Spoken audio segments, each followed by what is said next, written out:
전국대담 친구들 시간입니다. 강대강 대치가 아닌 재치 있는 입담과 썰이 존재하는, 그러면서도 현안은 날카롭게 들여다보죠. 이 시간 함께 하시는 분들 편안한 친구들 단짝 버디로 칭해봤습니다. 김영배 더불어민주당 의원, 조혜진 전 국민의힘 의원 두 분 모셨습니다. 어서 오십시오. 어서 오십시오. 안녕하십니까.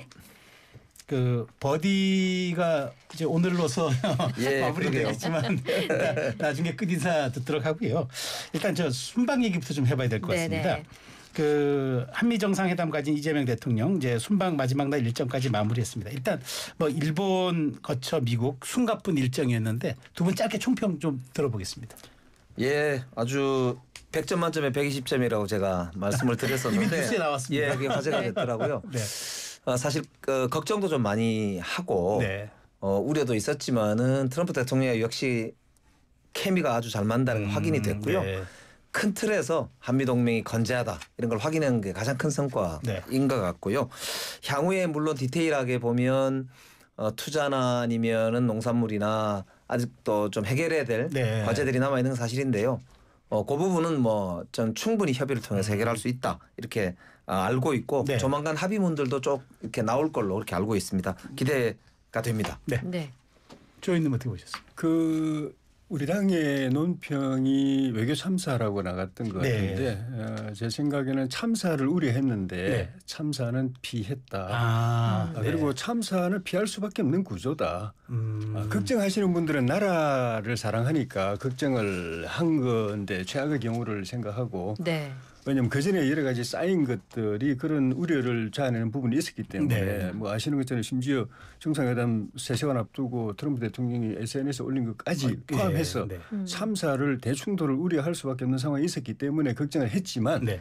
한미 동맹이라는 이 그 오래된 이 관계를 생각하면은 서로가 다 아는 이거는 판을 깨울 수는 없는 판이다. 그래서 그런데 서로 간에 뭔가 좀 리스크들이 있다. 네. 그거를 서로를 배려하면서 이 그 큰 틀은 손상이 안 가게 했기 때문에 참사를 피했는데 지금 김민배 의원님 말씀처럼 기본적으로 서로가 같이 갈 수 없는 네.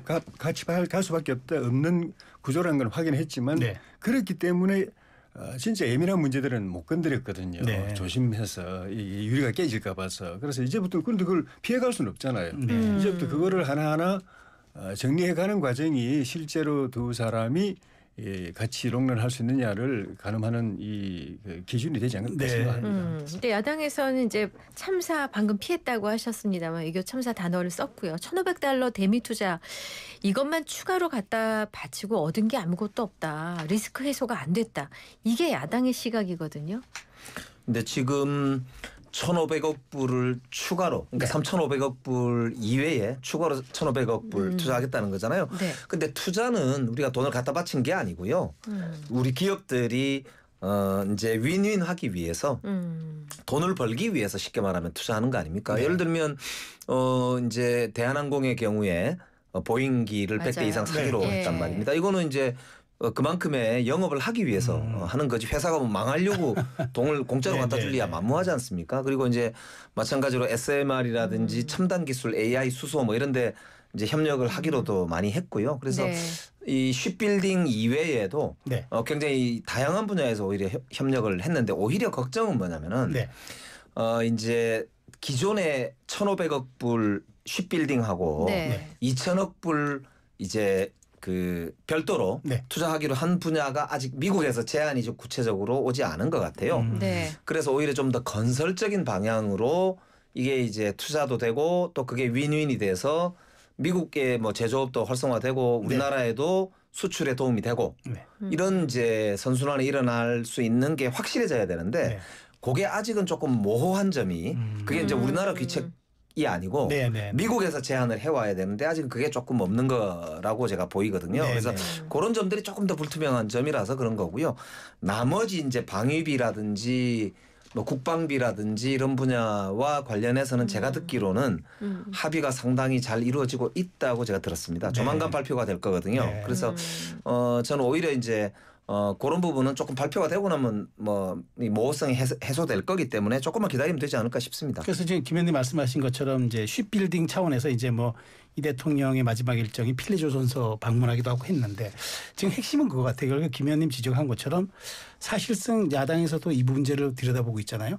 하긴 했는데 구체적으로 공동선언문이라든가 기자회견이라든가 손에 잡히고 딱 팩트시트라고 할 만한 것이 나오지 않아서 나중에 이게 오히려 좀 불확실성으로 작용할 수 있지 않겠느냐라는 트럼프 대통령의 특성도 있고 이런 우려 어떻게 보십니까?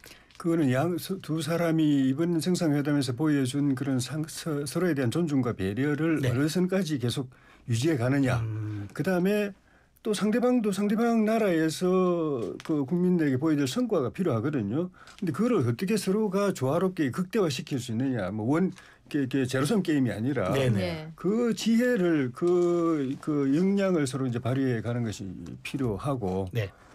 그런 측면에서 좀 걱정되는 게 3,500 투자 펀드도 지금 트럼프 대통령은 그거 다 우리한테 그냥 돈 주면 우리가 알아서 투자하고 네. 그 이익은 90% 우리 가져가고 10%는 한국이 가져간다 네. 이렇게 해석을 하고 있는데 그래 되면은 우리는 진짜 극장하는 것처럼 돈만 대주는 꼴이 되어버리는 거고 이거는 윈윈이 아니거든요. 이걸 어떻게 조정할 것이냐. 그리고 추가로 1,500억 투자하는 것도 까딱 잘못하면 또 트럼프가 그런 식으로 1,500 내놔라 이렇게 말해버리면 또 그것도 문제가 되고 그렇지 않고 우리가 바라는 거는 우리가 투자를 하고 투자 관리를 우리가 하고 이윤도 적정히 배분하는 것 쪽으로 합의를 이루어 가야 되는데 그게 되더라도 그다음에 제가 염려되는 거는 그 합의를 지킬 수 있느냐는 겁니다. 왜냐하면 지금 노란봉투법이나 이런 것대로 하면은 이건 그 노조가 동의 안 하면은 할 수가 없어요. 투자할 수가 없습니다. 근데 노조가 지금까지 그거 다 반대해 왔거든요. 그 외국에 투자하고 외국에 공장 짓는 거에 대해서 반대를 해왔는데 그 전까지는 반대해도 그냥 어떻게 하면 할 수도 있었는데 지금 법으로 아예 그냥 노조가 동의하지 않으면 못하게 딱 권한을 줘버렸기 때문에 이 약속 못 지키면은 트럼프 대통령이 뭐라고 그러겠습니까? 이재명 이거 말만 번부지러 하더니 법원 이상한 거 만들어 가지고 노조 동의 안 하면은 아예 기업이 우리 투자도 못하게 만들어 놓고 이거 이중 플레이한 거 아니야? 뒤통수 친 거 아니야? 이렇게 돼버릴 가능성이 있고 설령 그렇게 안 하고 실제로 투자를 할 수 있다고 하더라도 지금 투자 여력이 없는 상태에다가 지금 각종 그 규제법 때문에 앞으로 비용이 엄청 들어가게 되어 있습니다. 경영구원 방어부터 해가지고 기업들이 비용이 엄청 들어가게 되어 있는데 현재 기업 국내에 있는 그 기업과 일자리도 지켜가면서 추가로 유지하면서 추가로 미국에다가 투자를 해야 되는데 지금 노란봉투법이고 이런 그 기업 옥죄는 기업 비용을 어마어마하게 몇 배로 상상할 수 없이 늘리는 이 법안 그대로 가면은 국내에 있는 기업 그대로 유지하면서 외국에 신규 투자하는 게 힘들어집니다. 그래서 그 오해예요. 그러니까 국내에서 비용하고 사실은 아까 말씀하신 대로 경영상의 결정 중에 쟁의 대상으로 삼을 수 있는 분야가 조금 늘어나는 것뿐이지 해외 투자가 쟁의 대상이 되는 건 아니거든요. 그렇기 때문에 그거를 이렇게 막바로 외국 투자하고 노조하고 연결시키는 거는 무리한 말씀이고요. 오히려 지금 이제 미국 시장에서 전 세계적으로 우리가 이제 첨단 산업 분야나 특히 이제 반도체, AI, 그다음 자동차, 그리고 쉽빌딩, 아까 이제 얘기했던 SMR, 그다음에 항공기 이런 분야에 우리가 이제 투자를 하는 거기 때문에 저는 첨단 산업의 영역에서 돈을 이렇게 많이 벌 수 있는 그런 영역들이거든요. 그리고 그게 이제 방산 산업 같은 경우는 특히나 유럽 시장이나 다른 데 많이 이렇게 천문학적으로 한 1,000조 이상 시장이 열리기 때문에 저는 그건 오히려 좀 미래의 가치를 보고 투자하는 거다 이렇게 보시면 될 것 같고요. 지금 오히려 걱정되는 거는 저는 이게 이제 금방 말씀하신 대로 이제 미국 상황이 좀 변했을 때, 그러니까 미국 정치적 불안정성이 높아졌을 때 추가로 더 이제 다른 요구를 해올까봐 그게 걱정이지. 정확한 합의문이 없으니까. 저는 지금 이제 그런데 이제 지금 MOU를 쓰고 있다고 알고 있습니다. 논쟁이 굉장히 있는 걸로 들었거든요. 특히 이제 이 투자 분야에서요. 그래서 그 분야는 조금 더 지켜보시면 좋을 것 같습니다. 근데 자세한 내용을 모르는 일반 국민 입장에서는 우리 기업들의 외국 투자가 이렇게 천문학적으로 늘어나면 국내에 투자를 못하지 않냐. 그러면 우리는 일자리가 줄지 않냐. 우리는 힘들어지지 않냐. 이런 걱정이 있는 건 사실 사실이에요. 그런 걱정도 있는 것은 사실인데요. 그거를 피하려면 결국은 정부와 기업이 그만큼 협력을 강화하고 그리고 투자에 들어가는 비용의 리스크 이런 부분도 국민 펀드라든지 국가 펀드라든지 이런 데서 충분하게 좀 뒷받침을 해주면서 네. 할 필요가 있는데 그래서 이번에 김용범 실장이 브리핑을 하면서 이제는 기재부의 금융관리관 주재로 해가지고 네. 무역보험공사라든지 네. 우리 산업은행이라든지 이런 이제 펀딩을 담당할 수 있는 전문 기관들이 미국과 요 논의를 할 수 있도록 테이블을 태스크포스를 꾸리겠다라고 답을 했거든요. 그러니까 그만큼 이제 진전된 네. 아주 구체적인 논의에 들어가는 것이라서 네. 저는 오히려 이제 민과 관이 힘을 합쳐서 장기 전략을 구축할 수 있는 체제로 우리가 들어가는 게 그게 중요하지 않을까 이렇게 생각합니다. 알겠습니다. 그럼 잠깐 이제 한미 정상회담에서 북한 얘기로 한번 가볼게요. 이 대통령은 대북 문제와 관련해서 트럼프 대통령에게 김정은과의 만남을 제안했는데 미국 측은 반색을 하는 모양새입니다. 실제 이게 이어질 거라고 보세요, 북미 회담으로? 가능성은 있죠. 북한이 우리하고 만날 가능성은 현재로서는 적고 네. 만나봐야 뭐 도움되는 게 없다고 네. 오히려 더 리스크가 커진다고 보기 때문에 네. 체제 유지의 리스크가 더 커진다고 보기 때문에 근데 미국하고는 뭐 좀 얻을 게 있을 수도 있다고 생각하고 그 예지를 열어두는 것 같아요. 네. 그게 첫째는 이제 이벤트 효과가 있을 수 있는 거죠. 뭐 어쨌든 김정은이 세계 최강 그 양극이라고 그러지만 일극일 수도 있는 네. 트럼프하고 계속 이렇게 잘 지내고 같이 뭐 형 동생 비슷하게 이렇게 네. 하는 거는 시민들에게 그 체제의 네. 이게 좀 정통성이랄지 정당성이랄지 권위랄지 네. 이런 거를 지금 그게 제 고민이거든요. 네. 그 김정은 체제는 지금 그거는 좀 장사가 된다라고 생각하는 것이고 네. 어쩌면 또 그 러시아하고 굉장히 밀착하고 중국하고는 이제 가까워졌다 멀어졌다 이렇게 하지만은 또 그게 언제까지 갈지 모르기 때문에 또 다른 카드로서 네. 미국하고 언제든지 그 협력할 수 있는 걸 이 지렛대를 가지고 있는 게 러시아나 중국에 대한 관계에 있어서도 그 도움이 된다고 생각할 수도 네. 있고 그리고 지난번에 싱가포르 합의 때 그를 그러는 바람에 한미 연합 훈련 확 줄어들어 버렸고 네. 뭐 여러 가지 그런 효과 때문에 북한이 한미 연합 훈련하면 북한이 사실은 우리가 모르지만 굉장한 이 병이 큽니다. 네. 대응하느라고. 네. 그런 건 이제 확 줄어들 수 있고 그런 점을 두드려 보면 계산기 두드려 보면은 미국하고는 뭐 어떻게 만남을 잘 구성만 하면은 도움될 수 있는 부분이 네. 있다라고 생각하는 것 같아요. 네. 근데 김 의원님 이제 이 대통령 이번에 좀 눈에 띄는 거는 트럼프 대통령이 먼저 선제적으로 국방비 지원 얘기를 하고 맞습니다. 왔습니다. 그러니까 그게 그러면서 이제 우리가 뭐 얘기하니까 또 B-52 무기 구매 얘기로 트럼프 대통령이 화답을 하고 뭐 그렇게 했는데 그러다 보면 우리 좀 청구서가 좀 날라오는 것 아니냐 국방비 증액과 관련해서 다른 형태로라도 이 부분은 어떻게 보세요? 사실 불가피한 측면이 있다고 봅니다. 네. 유럽도 결국 그 2%대에 있던 그 유럽의 평균 이제 방위비. 네. 방위비를 5%대로 10년에 걸쳐서 올리기로 했잖아요. 네. 그러니까 우리도 불가피하다 네. 이렇게 보는데 다만 그러면은 어느 분야에 어떻게 쓰느냐도 네. 굉장히 네. 중요하거든요. 그래서 네. 원칙적으로 보면 우리 이제 한반도 평화에 기여하면서 우리 안보에 장기적으로 도움이 돼야 되고 가능하다면은 우리가 내부에서 윈윈 할 수 있도록 그러니까 예를 들면 뭐 전략 자산을 좀 산다든지 아니면은 장기적으로 우리가 핵 추진 잠수함처럼 네. 우리가 장기적으로 이제 우리 산업에도 필요한 도움이 거. 되고 꼭 네. 필요한 거에 네. 돈을 쓸 수 있도록 하는 그런 이제 슬기가 필요한데요. 그런 면에서는 이제 먼저 청구서가 날라올 때를 기다리는 것보다 네. 동맹 현대화를 한국이 주도해서 변화된 안보 환경에 맞게 하겠다. 그리고 국방비도 증액하겠다. 그렇기 때문에 먼저 마치 우리가 뭐 안 하는 것처럼 방위비 내놔라. 국방비 올려달라. 이런 식으로 공세하지 마시고 네. 우리하고 적극적으로 협의를 해주시면 우리가 함께 논의는 하겠습니다. 다만 우리는 주한미군 철수나 이 북한의 핵에 대응하는 그런 이제 차원에서 이 주한미군 철수, 주한미군 감축 이런 건 절대 동의할 수 없고 네. 그리고 장기적으로 보면은 우리가 국방비는 올리되 우리가 주도적으로 재편할 테니까 방위비를 마치 10배 올려달라. 네네. 뭐 이런 식으로는 안 하셔도 안심하셔도 됩니다. 이런 메시지를 확실하게 먼저 주는 이게 일종의 협상 전략이거든요. 그렇기 네. 때문에 사실은 국민들께도 불가피하게 양해를 좀 나중에 구해야 될 측면이 바로 추가로 들어가는 비용에 대해서는 네. 뭐 솔직하게 말씀도 드리고 네. 양해도 구하고 해야 되겠지만 한편으로는 방위산업이 열리기 때문에 네. 저는 큰 방위산업 시장에 진출하면서 동시에 우리가 이제 소위 한반도의 안정과 평화를 우리 주도적으로 가져올 수 있다. 이런 점을 좀 함께 봐주십사 하는 말씀 드리고 싶네요. 네네.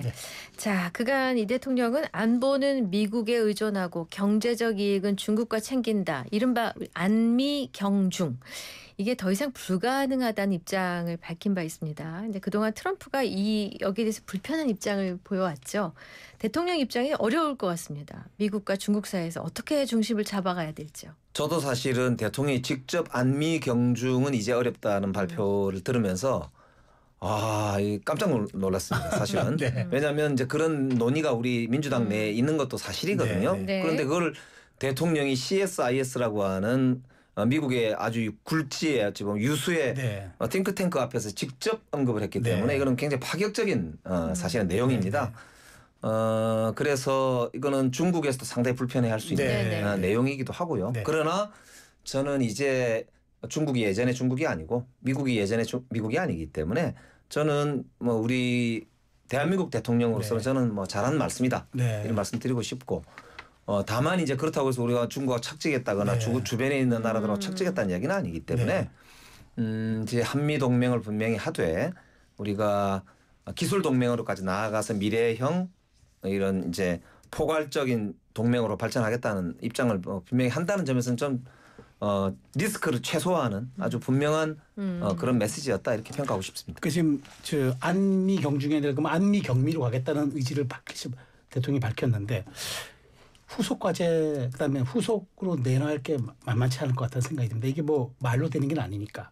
그럼 어떤 앞으로 숙제들이 이재명 대통령 앞에 남아 있다 보십니까? 그 실무적으로는 그 아직 이제는 본격 협상이 안 됐잖아요. 네. 뭐 관세 문제부터 해가지고 투자 문제, 투자를 얼마를 뭐 대충 금액은 이게 나고 있지만은 뭐 누가 주도하고 어떤 방식으로 네. 하고 이익 배분 이익 배분 어떻게 할 건지 이런 거 합의가 안 되고 서로 다르게 이야기하고 있으니까 그런 거 합의하고 예전에 미국은 소고기 개방해라, 농산물 개방해라, 쌀 개방해라, 그리고 그 저기 그 뭔가 저 구글 그 지도 온라인 정밀 지도, 플랫폼. 네, 정밀 지도 반출. 네. 그런 디지털 무역 부분에 있어서 규제 완화해라 이거 계속 요구하고 있고 그거는 이제 뭐 경제적 가치로 보면 크게 높지는 않지만은 사실은 표하고 굉장히 밀접하게 연관돼 있기 때문에 정치적으로 굉장히 예민한 이슈죠. 네네. 그런 거를 미국하고 어떻게 원만하게 잘 합의해내느냐 하는 네. 그 과제가 있고 또 그보다 어떻게 보면은 그 더 중요할 수 있는 거는 좀 전에 안미 경중에 대해서 이 대통령이 입장 정리를 명확하게 했다. 네, 네, 네. 사실은 진짜 그렇게 됐어야 되는 건데 왜냐하면 안미 경중이라고 하지만은 경제를 우리가 중국만 하고 하는 게 아니지 않습니까? 미국하고 그렇죠. 지금 이렇게 통상 네. 뭐 관세 이런 거 하는 것도 미국이 한마디 하면 우리 경제가 그냥 주르르 이렇게 되기 때문에 다만 이제 그 비중이 그동안에 미국에 그냥 그 압도적으로 기울어져 있다가 중국 시장이 커지면서 이제 조금 중국 시장 쪽에 이제 많이 커졌다는 뿐이지 네. 경제는 중국하고 미국은 안 한다 말이 안 되는 거죠. 그렇죠. 그건 당연히 근데 그런 측면에서 이 약속 결국 이제 그 표현은 그렇게 했지만 네. 미국 쪽에 서겠다라는 의미거든요. 미국하고 중국하고 같이 네네. 싸울 때 우리는 미국 쪽에 설 수밖에 없고 그 미국 쪽에 서서 중국을 네. 어느 정도 중국하고 관계를 어느 정도 원만하게 최대한 가져가겠다 이 표현을 한 건데 네. 그걸 끝까지 지켜낼 수 있느냐가 문제인 그래서. 거죠. 왜냐하면은 예. 그 저 이재명 대통령 속마음이라든지 그동안의 뱉어놓은 말들 네. 이런 것들은 중국 가면 또 다른 말로 바뀔 수 있는 거기 때문에 네, 네, 그게 네. 오히려 리스크입니다. 네. 근데 그래서일까요? 중국이 좀 불편했는지 우리 박병석 전 국회의장 특사로 파견했는데 시진핑 주석을 못 만난 건 물론이려니 서열 2, 3, 4위 정도? 3위. 3위. 예. 어떻게 굉장히 불편한 건가요? 지금? 시진핑 주석이 보통 특사단을 만나는 경우가 많지 않습니다. 그리고 이번에는 이재명 대통령이 향후에 이제 시진핑 주석을 직접 만날 계기가 에이펙 때도 있고요. 네. 그다음에 뭐 G20나 여러 계기들이 남아 있기 한일중도 있겠죠. 그렇습니다. 네. 그것도 이제 일본에서 지금 올해는 호스트를 할 네. 차례거든요. 그래서 앞으로 여러 계기가 있기 때문에 뭐 그렇게 여유 있게 봐주시면 좋을 것 같고 다만 이제 저는 중국하고의 관계 문제를 우리가 잘 관리하는 것도 굉장히 중요한 부분입니다. 왜냐하면 우리가 일부러 중국하고 뭐 척지겠다는 건 아니기 때문에 그렇고요. 우리 무역의 20% 이상 중국과 지금도 네. 하니까 미국이 한 20% 정도 되거든요. 네네. 그래서 그 고리 중에 하나가 저는 일본과의 관계 개선이라고 생각하고 있습니다. 그래서 일본과의 관계 개선을 통해서 우리가 일본과 한국이 합쳐지면 꽤 큰 시장이거든요. 네네. 경제적 파워단 말이에요. 네. 그래서 그러면서 이제 주변국 특히 이제 일본도 중국하고 경제적 관계가 굉장히 밀접한 관계입니다. 그렇기 때문에 미국과도 어찌 보면 공동으로 조금 협상도 하고 중국하고도 바게이닝 파워를 좀 가질 수 있고 그래서 저는 이게 어렵습니다. 지금이야말로 예. 정말 이제 외교의 시대가 열렸다 뭐 이렇게 보입니다. 알겠습니다.